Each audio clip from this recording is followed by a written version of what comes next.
you navigate yourself in the hard, that's what matters, because those are those pivot points.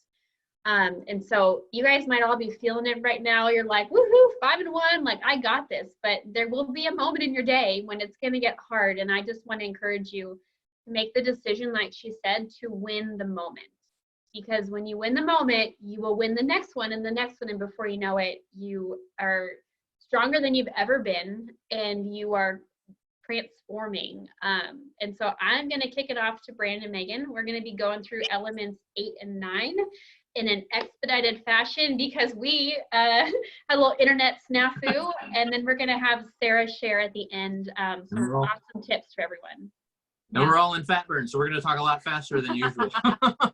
Thanks everyone for bearing with us. Yeah, you got to love the internet quarantine when everybody decides it's not going to work. So I love this element, learning to eat every 3 hours. And I would love, like, put it in the chat even. Why is that important? Have you started to learn why it's important and what are the benefits of starting to eat every 3 hours? And I thought it would be fun to kind of take you back even of when I first started on program close to 7 years ago now. And I was a newer mom. I had a 3-year-old and a 3-month-old, and I had already had a lot of kind of good like head knowledge, but I had not yet figured out how do I apply this to this new season of life I was in. Couldn't get a handle on just like fueling myself well, and then I felt like I was taking exceptional care of my children, but then completely like negating for taking care of myself. And so that just had like, a really poor ripple effect. And I remember my big pivot point, that humbling moment. I would love to, like many of us have kind of those humbling pivot point moments where we're like, I need some help in this area. I do not have this all figured out. And I was laying on the couch playing fetch with my 3-year-old because I had that little of energy. And I was just like, this is not the mom that I desire to be. This is not how I want to continue to live my life. And this is not the representation that I want to give my kids even. I want to be a healthy role model for them. And I definitely don't want to be that martyr, just showing them, that you deserve. Like, I remember thinking to myself, how many like times through this whole week even had I just only been kind of living on the scraps of what they were eating instead of actually taking care of myself. And so I had that humbling moment like many of us have, right, where you're reaching out to your friend who is your health coach. And I called my health coach, Becca, and just said like, okay, friend, like you're a season ahead of me, you're a step ahead of me. I see how much you've been living out like optimal health for yourself and helping other people. Like, I need that for myself. And so she just put me on that new path where it was like, wow, okay, it was such a breath of fresh air to have like, I had been that, that mom mode of like, okay, kids, like it's time to eat for yourself and it's time to take in water for yourself.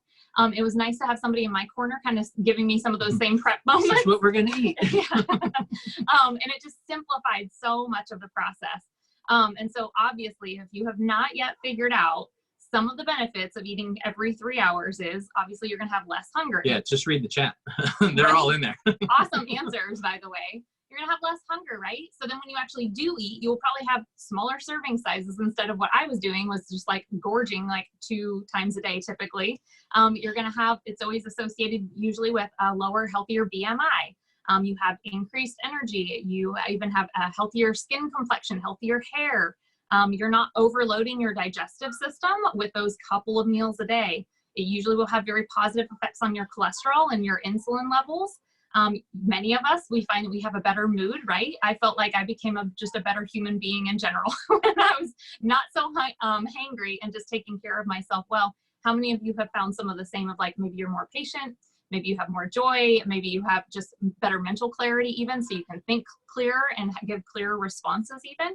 Sometimes it often makes you more productive, and you just have that better outlook. So I would love like keep that chat alive of what are some of the positive effects that you have found from eating every 3 hours. The way I even kind of like to think of it is like a campfire. Many of us have seen that, right? And so a lot of times beforehand, if we only had like those 2 big meals or 3 really big meals a day, it's essentially like throwing this gigantic log on the fire and expecting that fire to still be stoked well, but it chokes out the fire, right? So that's what we're doing is starting to build in that habit of eating every 2.5 to 3 hours, and we're throwing those little logs on at a time, and it stokes that fire to where it will continue to burn really strong. And that's what we're wanting to do is continue to help you build your healthy metabolism as well. And we Mhm. wanted to talk a little bit about the healthy clock. Well, and so this is like brass tack kind of stuff, right? And so that's why I want to go over this. And you've already noticed some of the benefits, because a lot of us are on 5-in-1 or have been on 5-in-1 in the past, and you feel really good, but you're just like,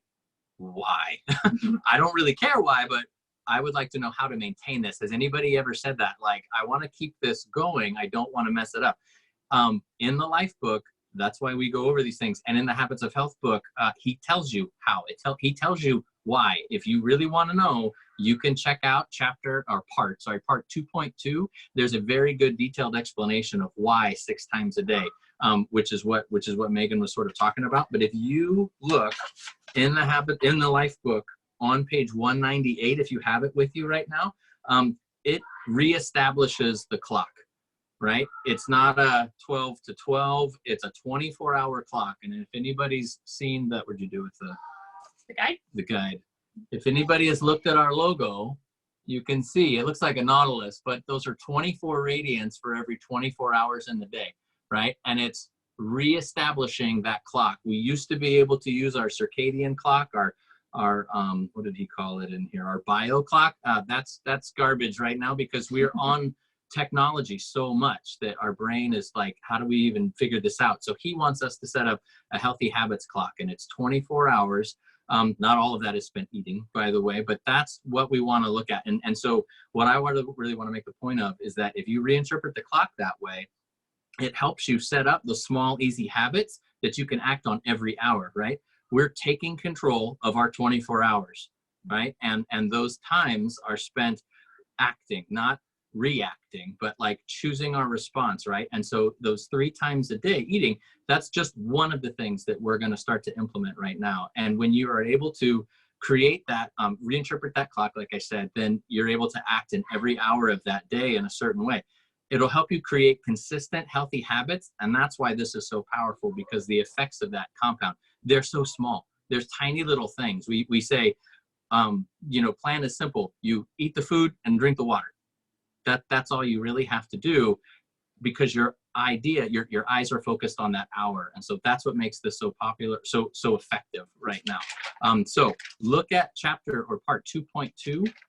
If you want more of an explanation of that.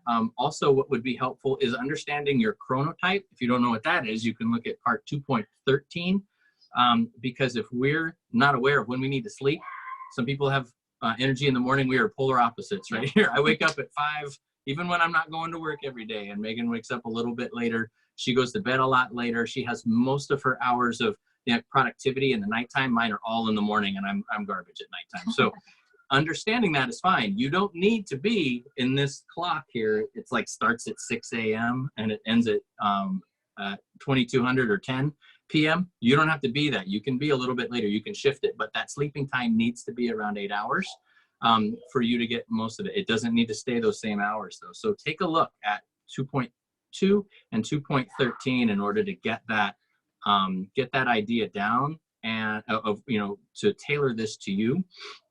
And then in terms of, there's an hour before and an hour at the end. So you're going to have these transition times, so that way you are not eating again, but you're powering down, you're getting ready to sleep, and that sets you up for a good night's sleep. And then in the morning, you ramp up. You don't hit the ground looking at your phone, and you don't eat anything, and then you're just running around like a crazy person, right? There's got to be those transition times. So that's really what I want, chapter or element 8 to really sink in, that it's the clock. It's the reinterpretation of the clock. Yeah. And isn't that, again, how many of us parents out there, we know that for our kids, like that we need to give them some of those healthy transitions so that it's easier for them to make some of those pivots and shifts. And then again, just like we do with like when I had my newborn, and it was like, well, I should naturally even still keep that cue for myself of I'm feeding my newborn every 3 hours. And yet I had completely forgotten that I should be also doing that. Yeah, they got you cued because they cry, and then you feed them. So they got you trained. Right. And so many of us, it's like how often like our kids can be our greatest mentors and teachers too, right? So it's like utilize even some of the same principles that you're teaching your kids to still help yourself even as well. And so that's even still something that we wanted to help you continue to remember for yourself too. That transition hour in your morning, you want to have your first fueling, your first meal. within your first 30 to 60 minutes of waking up. And that's kind of what sets your clock of then you're doing your same cue, routine, reward, and then that long-term. That cue is you're maybe setting your alarm to go off every 3 hours to remind you. Really important once you get into fat burn too, right? Because you don't have some of the same hunger cues. And then you have your routine of like maybe the night before you're planning out what are going to be my 5 meals that I'm making from my fuelings, or what's my lean and green, like having that plan in place beforehand of even maybe where you're going to eat it, and how you're going to, like, where are you going to be throughout your day, planning some of that out. That reward is obviously you're going to have less hunger. You're going to have more energy. It's going to be one step closer to your goal. Something maybe for some of you, if you're just getting started, I remember, and Brandon had to do this too, of like, you know, big guy, he's thinking like, this doesn't look like a very big meal. And it's like, okay, but this will sustain me for the next 2.5 to 3 hours, right? Yeah. Like I will survive. Reinterpreting the clock. Exactly. And then that long-term investment is reaching your healthy weight, being more productive, being more playful, improving your health, avoiding disease, right? And just living that longer, healthier life.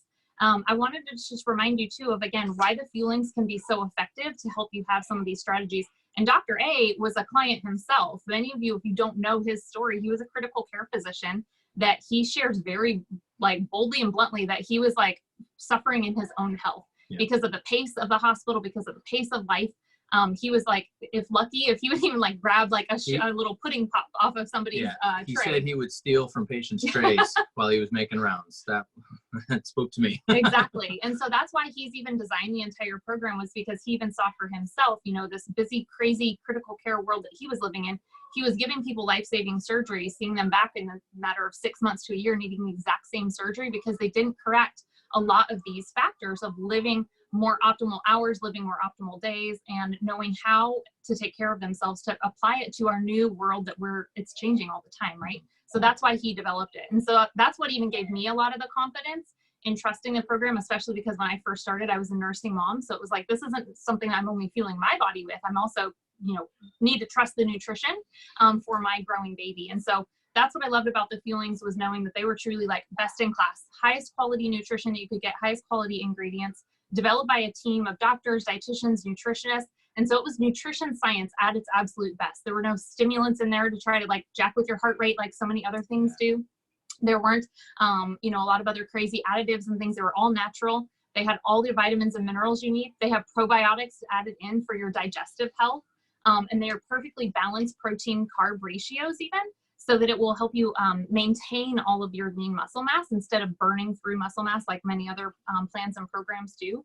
And that they're so low glycemic. I still even will look out in the marketplace and sure, they might be high in protein, but oh my gosh, the sugars, like you might as well eat a couple of glazed donuts. Yeah, it's that like, ratio, right? It'll be higher. Even when the protein's higher, they got to do the carbs higher. And what I tell my children is, these kinds of foods are engineered to taste the way that they do. They don't really take into account nutrition.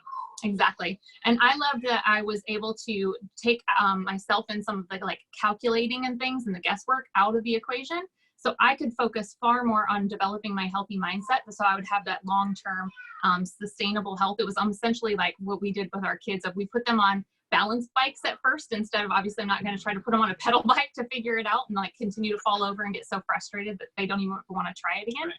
I put them on those balance bikes and they just start learning some of the easier skill sets first, right? And so it's like you're building in the confidence, you're building in the competencies, and then we'll help you, you know, either take those training wheels off or we'll help you be able to transition easier to whole food living. I even had to recognize for myself that yes, while I was maybe like following pretty much a whole foods organic lifestyle beforehand, I was organically overweight because I had to work on the portion sizes. And so that's what really helped me, of not even being so food focused, but being far more mindset focused and being far more relational. Like I needed to develop a new relationship with food.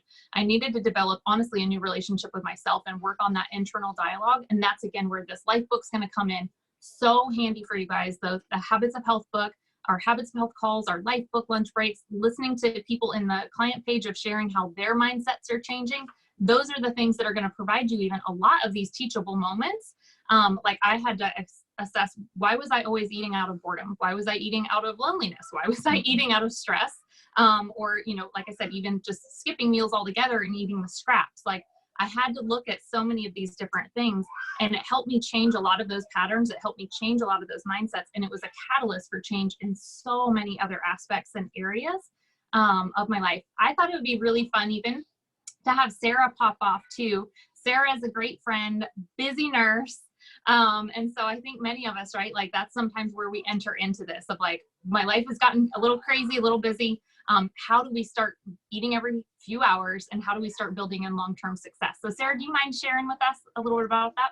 Yeah, sure. Thanks, guys. Yeah, I'll just share for a couple minutes here. But one thing that I love about Optavia is that everything that we are coached on and everything that we coach you guys on is for a reason. Like Dr. A did not put this plan together sloppily. You know, when I have clients that have questions about, well, why do we do this? And why do we do this? I know there's always an answer. And so the whole eating every 2.5 to 3 hours, I had a huge kind of epiphany, probably a year into my own journey. I listened to one of the Habits of Health calls. It was called Balancing Your Blood Sugar.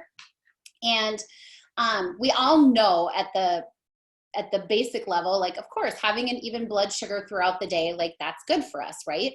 One of the crazy things that I learned in this call, and that has really sustained me in my maintaining and optimization since I'm off the 5-in-1, is actually I'm on it today, but you know what I mean, in normal whole food eating,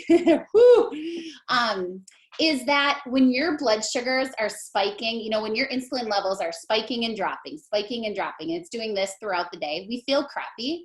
But the other crazy thing is that actually increases your inflammation in your body. We know that when your blood sugars are spiking and dropping high, you tend to hang on to weight, but it creates inflammation in your body. And inflammation is like the precursor to every disease out there, even depression. And so that for me, like, nailed it for my long-term health in eating every 2.5 to 3 hours. And it's also why I feel really passionate when we come up against friends and family that think they should be doing the intermittent fasting or some of these other crazy things out there. That is for me, like, I don't want inflammation in my body, and I want this to be a lifelong thing.